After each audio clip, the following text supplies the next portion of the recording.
My family mocked my hobby while I spent $9,000 flying them to my book launch. Then I cut the rent I paid and let them face. I spent $9,000 on flights, dinners, and a hotel block so my family could attend my book launch. No one came. Instead, my brother posted, "Good luck with your little hobby." My aunt texted, "Let us know when you're published for real." So I got angry and later canceled the rent subsidy I'd been quietly sending for 3 years. Their landlord called me the next morning. I said, "Not my lease anymore." 1 week later. I always thought the family stories on Reddit were overblown, embellished. At least the ones where a cousin steals someone's inheritance, or a mother-in-law demands to name the baby. I used to read them and think, okay, but no one actually lives like this. Then it happened to me, and now I realize I was giving people too much credit because my family, they make the front page of r/raised by narcissists and r/petty revenge in one post. It all started with my book. For most of my adult life, I wrote in silence, nights after work, weekends, vacations that weren't vacations. I didn't post about it, didn't ask for attention. I just wanted to finish something that mattered, something I could put my name on. When I finally landed a small publisher and got the green light for a real book launch, I decided to go big. Not flashy big, but meaningful. I booked a venue in Manhattan, hired a photographer, got catering. It was expensive, but I figured you only published your debut once. I covered everything. Flights from Ohio, hotel rooms, dinner reservations, $9,000 total. All so that my mom, my brother Daniel, and my Aunt Linda could be there to witness the night I'd worked toward for over 10 years. I even made little name cards for their seats. The day before the event, I messaged them to confirm everything. No reply. I assumed flights got in late. Maybe they were tired. The day of, I woke up early, checked my phone. Still nothing. Janice told me not to spiral. Said they'd probably show up last minute and make a scene. They didn't. I waited. We kept delaying the start of the event.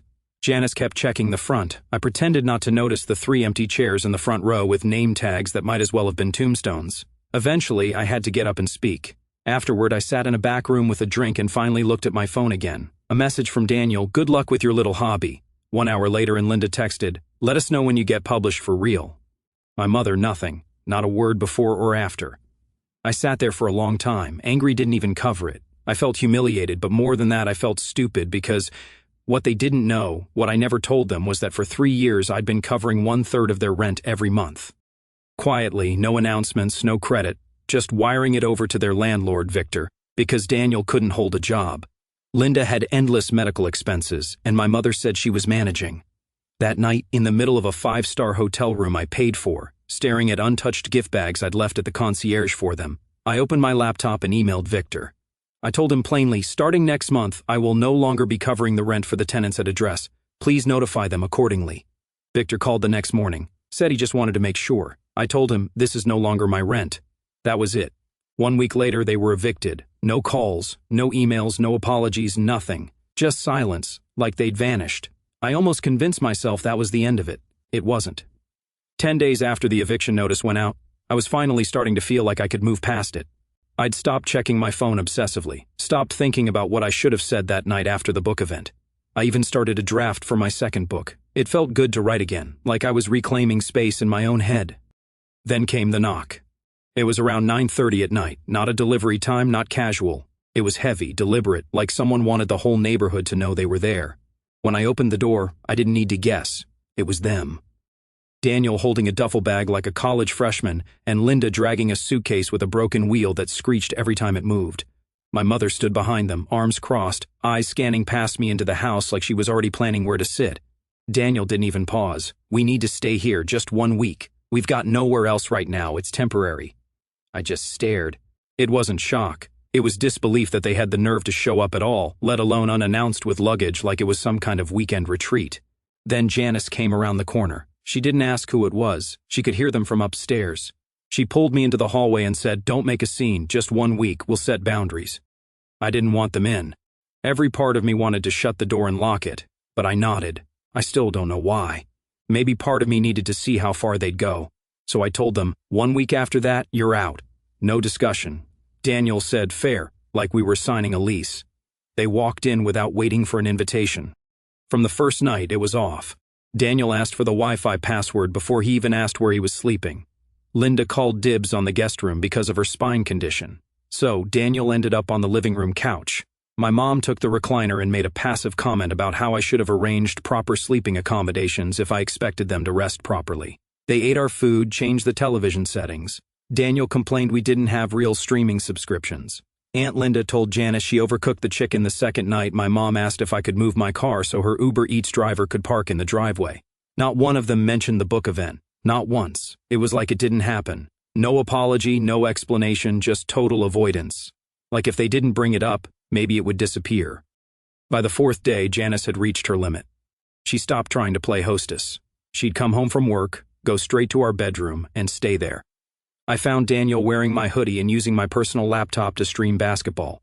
I told him to get out of my office. He didn't move, he just looked at me and said, "Still mad about that whole book thing." That was it. That night I laid it out, told them they had until the end of the 5th day, and after that I wanted them gone. No excuses. Daniel said fine, and he had plans anyway. Aunt Linda gave Janice a speech about family being a lifelong bond, and my mom just sat quietly like none of this was happening to her. Day 5, they didn't even pack until after dinner. Linda asked if we could loan them just $1,000 to help get set up at our place. Daniel said it like it was obvious. "It's just $1,000, you make plenty." I told them no. I didn't yell, I didn't explain, I just said no. They left in silence. Didn't say goodbye. Didn't thank us for the 5 days. Just walked out the door and down the street, dragging that squeaky suitcase and carrying whatever pity they could still hold on to. As soon as the door shut, Janice sat on the stairs and said, "Next time, we don't let them in. There wouldn't be a next time." But I didn't say that. I just stood there staring at the now empty guest room, thinking how they never even asked how the book launch went. The house was finally clean. It wasn't just the dishes or the clutter they'd left behind. It was the air. It no longer felt invaded. Janice started sleeping through the night again. I was cooking real meals, not frozen ones. The silence in the house actually felt earned for once. Then I got a call from Aunt Marie. She's not part of the usual trio. She's always kept her distance, lives in a condo in Jersey with her cats, and likes her life quiet. So, when I saw her name on the screen, I assumed someone died. Her voice came through tight and low. "Norman, they're here. I didn't even need to ask who. They showed up with bags. I didn't know what to do. Daniel said you told them they could stay here."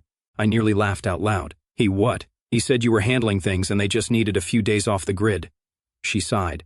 "They've already eaten half my groceries and Daniel somehow programmed my television in Spanish." I asked her if she needed help getting them out. She said she'd figure it out. She always did. I thought that was the end of it until 2 nights later. Around 11:45, my phone buzzed. Group text. Daniel and Linda and my mom were all on it. Daniel started it off. "Hey, we're going to be out of Marie. She's being weird. We'll figure it out, but we need $1,000 just to keep moving. We'll pay you back." Then came Linda. "We're not asking for a handout, just a loan. Think of it as temporary." And then the cherry on top. My mother reacted to both messages with a heart emoji. No words, just digital silence dressed up as love. I didn't reply.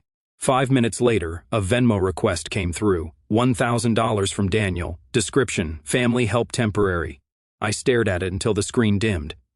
The next morning, Janice was already up when I came downstairs. She looked out the window and said, "You should see this."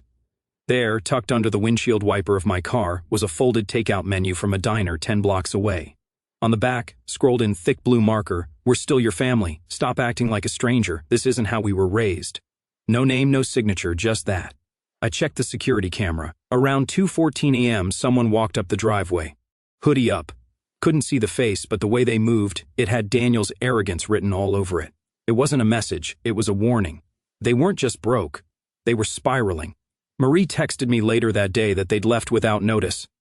Took half a pack of steaks from her freezer, and one of her cats hadn't come back inside since. Then Victor, the landlord I'd stopped wiring money to, called out of the blue. I assumed it was about something else, but nope. He said he got a call from Daniel earlier asking if I'd restarted the payment arrangement. Said they were trying to move back in. Victor said he figured he'd check before answering. I told him the truth. I haven't spoken to them in days. If they're calling you, that's their problem now, he just said. Got it. And hung up. That night, Janice locked every door twice. I didn't tell her, but I moved a baseball bat next to the bed because I had a feeling they weren't going to stop at texts and takeout menus. I should have known they weren't finished. The texts, the Venmo request, the takeout menu on the windshield, they weren't random acts. They were test runs, feeling for cracks. It was Saturday, early May. The weather had that false calm where nothing feels urgent, but everything's waiting to happen.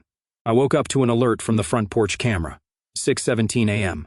I checked the footage while the coffee brewed. It was Daniel standing still on the porch like he was thinking about knocking but never did. He had his hood up, hands deep in his jacket, pacing a little, like he wanted to be caught but not confronted. After 23 minutes he left, never looked at the camera, Once, Janice came down and saw the frozen frame on the screen. She said, "We need to get out of the house today, breathe real air." She wasn't wrong. The house had started to feel like a bunker. We left around 11 a.m., walked through the local farmer's market, bought overpriced bread we didn't need, even talked about a trip. For the first time in days, we felt normal that lasted exactly 4 hours. When we came back, I noticed the back gate was open.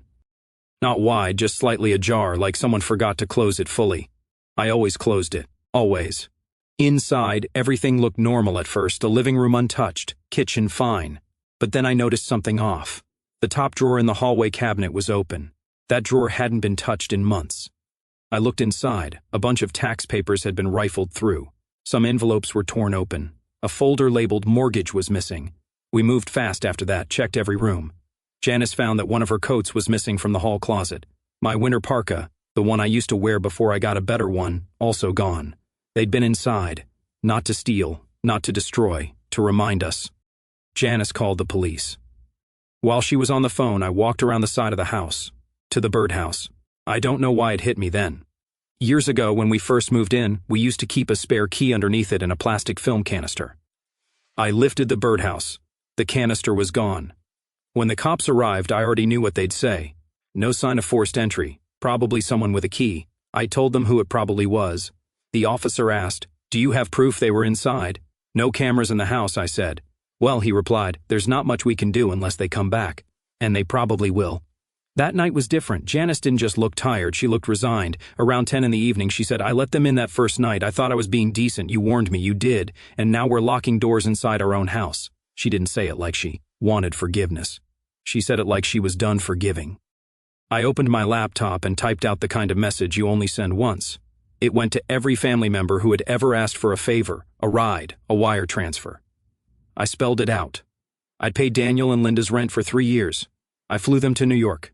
They ghosted my book launch and called it a hobby. They broke into my house. They stole from me, and from now on they were strangers. Most didn't reply. A few read the message and said nothing. One cousin, Blake, sent a single thumbs-up emoji. 2 days later, I had the locks changed, every single one.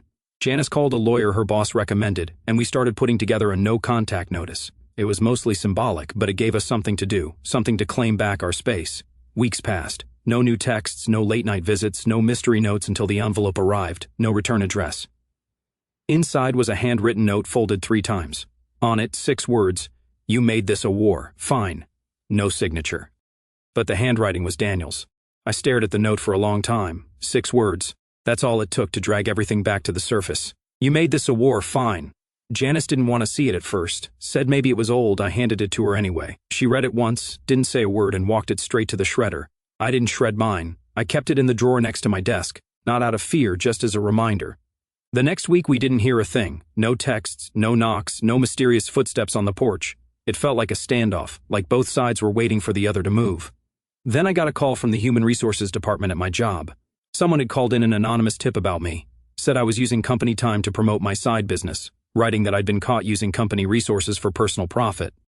The complaint was detailed, specific. They mentioned dates I was out of office, uniform resource locators to writing groups I belonged to, screenshots from my author website, all of it.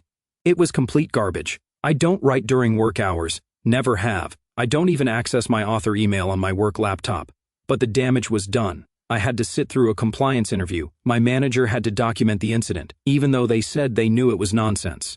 When I asked if they could trace the complaint, they told me it came through an encrypted form online, no name. But I didn't need one. I knew exactly who sent it. Janice told me to let it go, but I couldn't because now they weren't just messing with our space. They were trying to go after my livelihood. The thing they mocked as a hobby was suddenly something serious enough to attack. I contacted the lawyer again, asked what options I had. He said if I could link them to the complaint, maybe something could be done. Otherwise, it would be hard to prove intent. I didn't sleep much that week. 2 days later, Janice got a call. Unknown number. Voicemail. It was my mother. She didn't say where she was, just that she'd been praying we would forgive each other and come back together. She said she knew there had been misunderstandings, and that I'd acted out of anger. She said Daniel and Linda were struggling and I had to remember we were blood. Janice saved the voicemail, played it for me once, then deleted it. That night, our trash bin was turned over. Nothing taken, just dumped out and left in the middle of the driveway. I watched the footage from the porch camera. Same hooded figure, same stance, but this time they looked directly at the camera just for 1 second, then turned and walked into the dark. I didn't react right away to that look into the camera. I replayed it a few times, watching the way Daniel stared, unblinking right into the lens. He wasn't hiding. He was letting me know he was still out there, still circling, still convinced I owed him something. That note, "You made this a war," fine, wasn't a metaphor. It was a declaration, and I finally understood what I was dealing with. The next morning, Janice said it clearly. "They're not going to stop. You need to stop them." So I did. First, I moved our home security system to a private cloud storage. Real-time backup, extra cameras, one facing the backyard, one above the garage. Then I contacted an old friend from college who went into private security work. I told him everything, details I hadn't told Janice, even every wire transfer, every favor. Every time they crossed the line and I kept my mouth shut, he said, "This isn't family, this is a case file." He referred me to a licensed private investigator. Within 2 days, I had a folder with everything. Daniel and Linda had been squatting in a condemned duplex near Newark. Literal plywood on the windows, no electricity. They were getting water from a neighbor's hose. They'd scammed their way into a side entrance and were sleeping on mattresses they found on the curb. Daniel had a burner phone registered under a fake name. He'd been trying to contact people we knew, old coworkers, classmates, distant relatives, spinning some story about me, cutting them off after getting rich, and turning his back on family for fame. Fame. My book hadn't even cracked 4 figures in sales. My mother, the private investigator confirmed, had quietly moved to Allentown. Was staying with a cousin I barely knew. She hadn't told Daniel or Linda. That said a lot more than I expected from her. I printed the report and attached copies to 2 formal cease and desist letters. One for Daniel, one for Linda. Legal language, cold and precise. I listed everything, their texts, the footage, the note, the Venmo requests. I even included a screenshot of Daniel staring into our camera with the timestamp highlighted. Janice signed them with me. We mailed them certified, return receipt required, but I wasn't done. I sent a copy of the private investigator's findings to their old landlord, Victor, the one who had to eat the cost of their eviction. I didn't suggest anything. I just sent the photos, the address, and a note. Thought you'd want to know who's living at 2819 Hillcrest. Victor called me that night. He just said, "Appreciate it," and hung up. I knew what that meant. I also knew it wasn't going to fix the past. Nothing would. But I'd drawn the line now. Clearly, legally, publicly. That same week, Janice and I took off. 6 days upstate in a cabin. No service, no email, no cameras, just books, walks, and a fireplace that took too long to light. We didn't talk about them once. When we got back, I checked the security footage. Nothing. No alerts, no movement, no notes, just wind and birds and the occasional delivery guy dropping off a package on our porch. I waited for something, a reaction, a reply. But there was only silence until the final package arrived. No return address. Small white box. Inside was my old hoodie, the one Daniel had stolen while he stayed with us. Folded neatly, sealed in a Ziploc bag. No note, just a scrap of paper with one word on it, "Fine." That was 2 months ago. I haven't heard from any of them since, but I still check the cameras every morning. Not because I'm afraid, but because I know how stories like this end, and mine isn't over yet. First update, it's been quiet, too quiet. If I'm being honest, after everything, Daniel's stunt with the camera, the break-in, the harassment, the fake human resources report, and that bizarre final package, I expected some dramatic encore, but there's been nothing until last Thursday. I got an email from a lawyer I didn't recognize. The subject line just said, "Request for mediation, estate matters." I assumed it was spam, but I opened it anyway. Inside was a scanned letter, real stationery, real signature, stating that my uncle, my father's estranged brother, had passed away. I hadn't spoken to him in over 15 years. Apparently he had no spouse, no kids, and a will that had been sitting untouched for almost 2 years.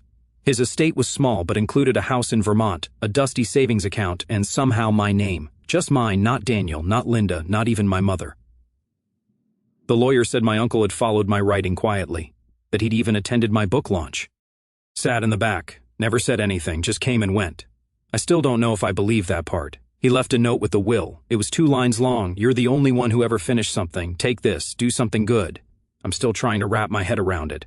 I don't know what good means anymore, but I know this, for the first time in months, I didn't feel like I was being hunted. I felt seen. Not forgiven, not healed, but seen. I'm going to drive up the next week. Just me.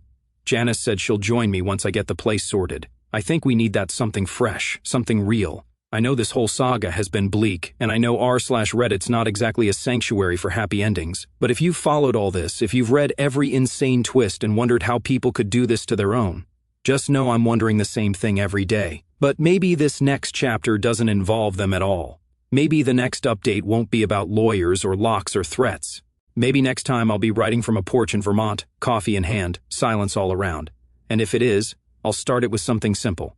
Something good finally happened.